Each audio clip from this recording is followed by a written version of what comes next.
Hello, everybody, and welcome to, I hope everybody can hear me.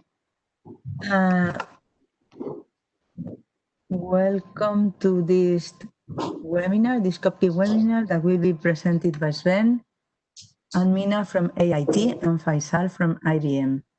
So I think everything is ready and we can start. Yes, hello. My name is Sven Schwab from the AIT Austrian Institute of Technology, and we're also Nina Schütz from the same organization, and Faisal Ghaffar from IBM Innovation Exchange. And we will be presenting the extracting information from darknet market advertisements and give an overview about technologies and achievements so far in the COPKIT project.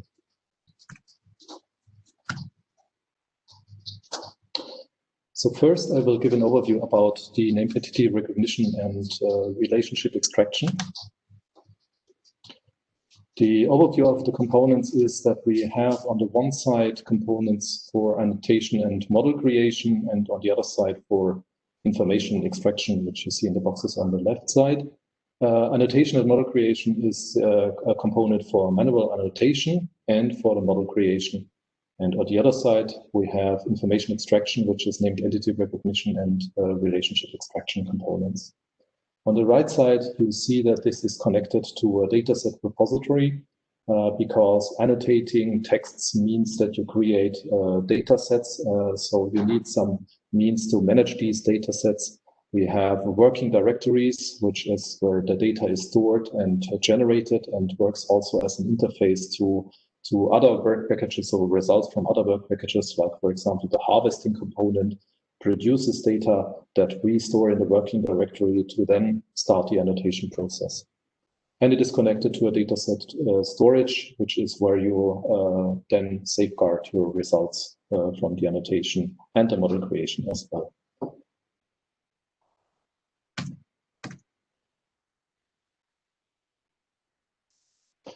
So to give an overview of the individual components, just a quick view on the screenshots. So the annotation, this is the manual annotation interface.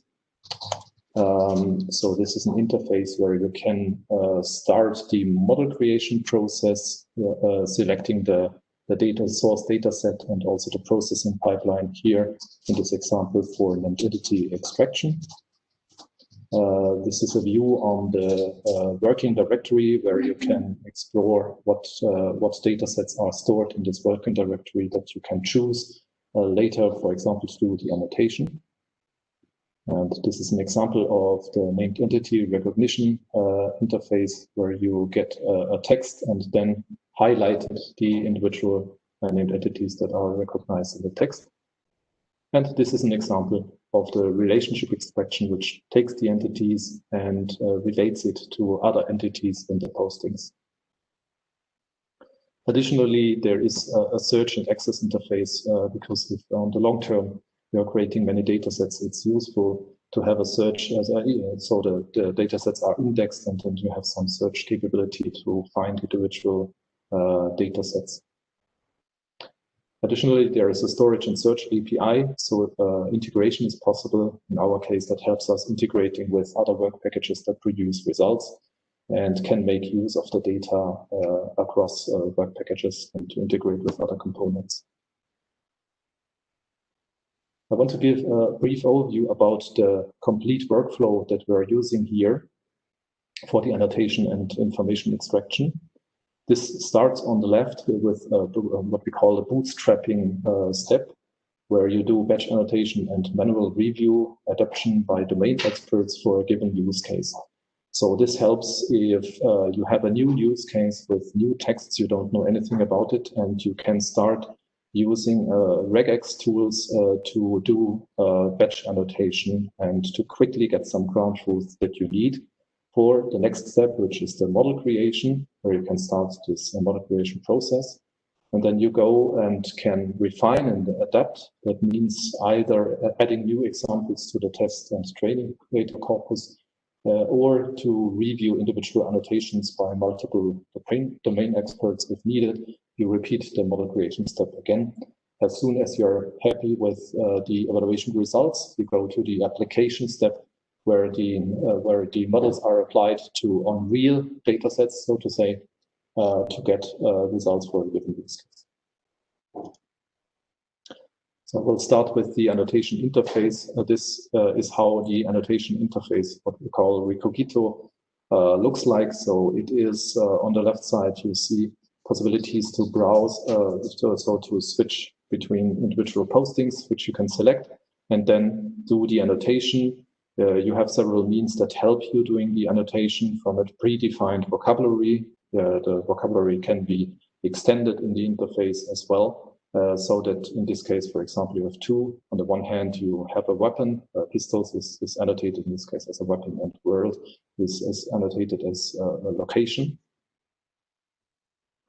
And this is an example screenshot which shows how you can choose from in a given use case, you can switch the context for a given use case, as in this example, crime as a service, or weapons and drugs, which would be an example of another use case, and then use the suggestions for tagging for this use case. In this case, you get crime as a service suggestions to use as tags to do the annotation for entities which can be composed of several words in this posting. So the bootstrapping approach is visualized here, where you see that on the top left, on the bottom left side, you see that there is a glock regular expression which you can use to do batch annotation. This helps you to create annotations that you have many tokens in the corpus, and can do just some pre-processing, which allows you later to then review the annotations and speeds up the process of creating the ground truth, which is a basic requirement for model creation. The other way is really using a predefined label definition file, which defines many tokens, possibly regular expressions for a set of labels which you can load and then automatically apply, which gives you a complete bootstrap approach to generate a ground truth corpus from a data set that you have no annotation so far. This is the case if a completely new use case comes up. So the system is multi-user, which means that you can have several domains experts annotating the same data set at the same time. Then at a later step, it is possible, which you can see here, that on the bottom left, there are some operations which are only visible to the admin, who can then merge the multiple annotations into one ground truth data set, which is used for the model creation. There is some support for some basic support for handling training and test data. Many people will do that offline. For example, if there is a specialized data science expert available, then they will probably do this offline. But the system also gives some basic support for handling data sets. The basic requirement is that you see from a data set here in blue. You usually do some splitting in training and test subsets. And the system then allows you to, what you do first, because you start with the data set, you do the annotations, you then split into training and test. And if you want to do further annotations, you would merge the complete test set again into the training set to further enhance the annotations, and then split it again into training test. And it allows you to, on the one hand, to merge. This is an example where you can just merge these sets.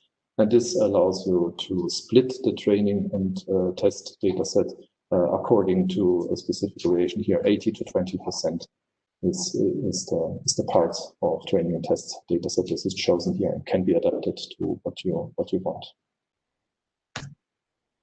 Yeah, restoring backup is just some convenience for functionality. If you did something that was not desired, then you can move back to some backup files that were created. Persisting the annotations is related to the multi-user environment, where you can create a ground truth file from the existing annotations. This is the trusted user interface for doing this step. Some technical background about first named entity recognition. So there's a preparation step of the text classification. This is because as a result from the harvesting, we might get a lot of data, which is diverse use cases, where you have some things about, in darknet markets especially, you have then some things about tutorials and books and hacking, and the other things about weapons and drugs. So you need first some way of differentiating between the individual use cases. And so text classification helps you to pull out a specific subset of the postings that you're interested in and want to work on. And there are some techniques that we use in the project to do that and extract from the complete harvest a subset that we use for the classification and then create one that we want to use for the annotation. And here the best performance that we achieved was with the TensorFlow universal sentence encoder and a linear support vector machine. Named entity recognition, we have chosen spaCy at the end. We compared Flare and spaCy and finally decided to use spaCy because it for our approach, which was based on transfer learning, that means that you can start with pre-trained corpora for pre-trained models for your purpose, and spaCy had just some very convenient functionality to base our work upon, and that's why we have chosen spaCy. In this case, you see that there is a specific base model that you can start from and that we used, which had already 18 entity types and were available as a pre-trained model. This was evaluated, so I said Flare and spaCy were both evaluated and had quite similar performance results. And in this case, the precision was up to 77%. You see a bit, so if you compare that to results of the standard corpora, the evaluation is usually named entity recognition up to 95% and more. But we can see here that applying something to a completely new domain is something that's different. So the results in terms of precision and recall are usually not that high as compared to the standard data sets that are used in NLP in general. So we move over to the technical background of relation extraction, and that is Nina Schütz, who is also in this webinar, who will briefly give an overview about that. So hello everyone, thank you Sven for the introduction.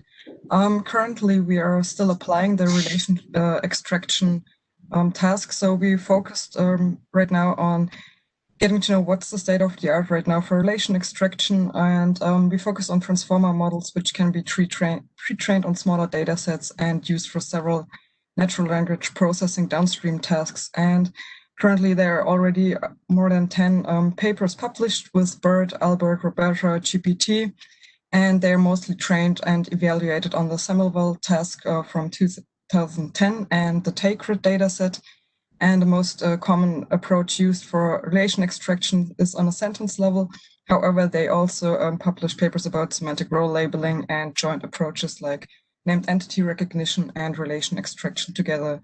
However, we already have named entity recognition applied and also multi-relation extractions.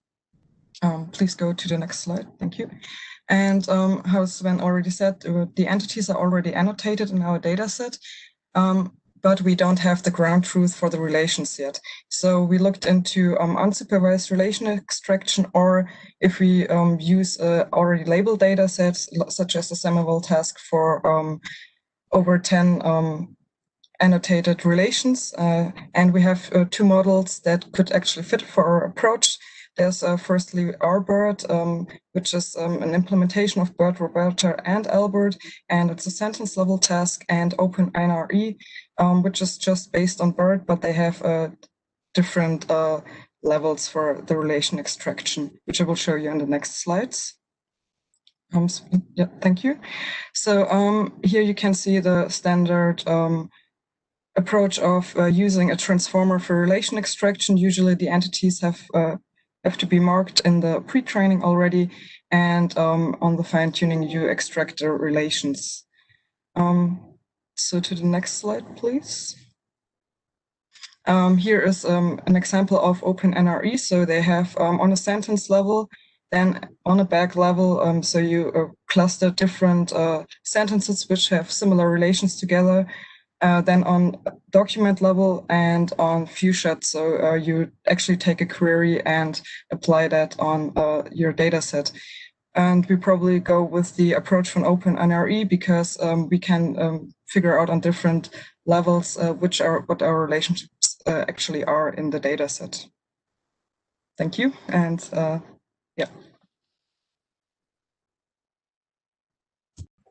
Okay, thank you. Hello, everyone. This is Faisal from IBM Innovation Exchange in Dublin, Ireland. So I'm here to present the component we developed on IBM called IBM Moment Recognizer. So the reason this is a kind of a service component, and this is more to the analysis of the text after annotating and after the extraction.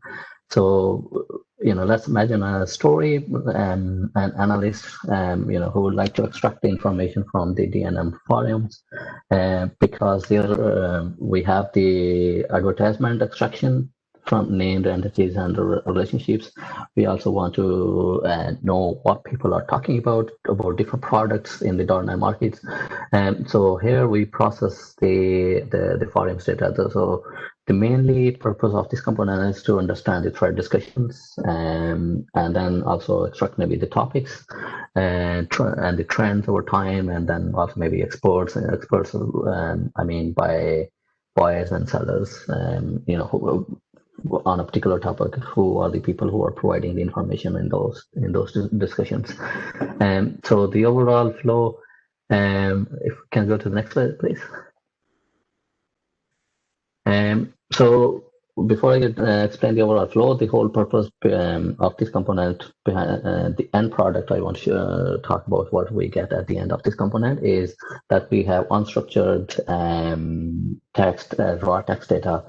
We throw this in component, and then at the end, what we get is the timeline of significant events or moments. That's why we call it moment recognizer, based on the date. So we give it kind of a timeline, who said what, and also highlight entities and relationships within those moments as well on a given date or time. So if we go on to the next slide, please. So this is the kind of flow, component flow in this diagram. So we have the extracted data, which is like raw foreign posts as a text with their authors, with their publication dates, and maybe some of the sub-forum topics, they are from the forums, and then we do the pre-processing. So this is involved where we do kind of annotation, as well as the clean the data. So then we do the segmentation. So this segmentation we do at 3 levels. We do word level, post level, and then also the thread level, and then the post level, and also we do a little bit of cleaning. For example, there could be some posts which are just like emoji, thumbs up, thumbs down, that kind of response to a question in the forum. So maybe we just mark that as a positive post, and then we don't need to process the text of that. And then based on those segmentations, we use all these 3 levels of segmentations to do a few things. We do the topic detection. This is based on the thread level, and then we do the summarization again on the thread level, or that could be even on the foreign level as well. But summarization might not make sense. We do a little question answering, and also, and then based on, we use all these 3 things to generate the events timeline. So in that we fuse the information from the domain dictionary. We also do it, and the domain knowledge as well. So if we go on to the next slide, please. Okay, so the topics. The topics mainly we extract from these in this component, or there are mainly we try to find three type of topics. One is the community sport, the other is business activity, and then the risk management. So the definition of these is that the community sport is where people are asking questions like, how I become a member, or how I do a particular thing, or take an action on that forum. And then business activity is where people post, and they have their products advertised in the advertisement section, but they also put it in the volumes as well as a post.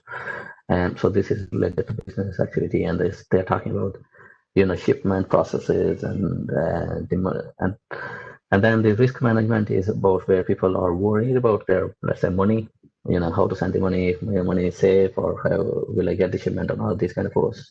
So we kind of define those in these topics at the moment, 3 levels. But those labels can be configured, and we can retrain the models based on the other labels as well. So if we go on to the next slide, please. Okay, so the summary is again from the Mora component. We train the models, and then we do the summarization. The summarizes, there's the 2 types of summaries. There's extractive and abstractive. Extractive summary is complete, like we can extract. So this simply means that we extract the important post from a series of posts based on the topic. We extract what is important within that topic. So that's just extractive means it just extracts the same text from the important text and give it as a summary. We're currently working on the abstractive summarization. This is where like a model will be able to understand the whole thread and then be able to generate its own summary in different words, or use own words from the provided vocabulary. If we go on to the next slide, please. Question answering is another component of this overall moment recognizer. And this question answering is given any sentence or any text, the context text, and we give it to a question. We ask a question, and then it lists a series of answers, and then we actually just find out the answers which is most relevant to the questions as a higher score. So this is model is under process, and we have some version of it working, but we are improving it. So this is basically we're using the domain knowledge and domain text here as a context, and then the questions we are asking is we're picking the questions from the forums. Like generally the first post in the forum thread or in each thread is generally maybe a question. And then we will find out if that is a question, and then maybe if there's a positive thumb up in the replies, we say that maybe the answer provided above is the answer. So this is we're figuring out the labeled data set for the question answering model. If we go on to the next slide, please. Okay, so label model, what model worked best and the performance of it. And so the kind of 3 type of models we trained. We trained BERT, we trained XLNet, and also the TF-IDF embeddings as well. So basically we trained, but in our experiments the R-BERT worked best. There are a couple of reasons why it worked best. Like the one of the key thing in R-BERT is the dynamic keyword masking instead of static, which is the case in BERT. So in our case, we did the fine tuning of the BERT in at the post level, so not the sentence level. So so for us, the sentences is the whole post, and also one of the things we did, we concatenated all the posts. Like the BERT has a restriction of 512 words, so we increased that in our model as well, to larger word sequences. And the evaluation, because so one of the tasks in our component is identifying the post, if the post belongs to a particular topic or whether it belongs to a particular any given label.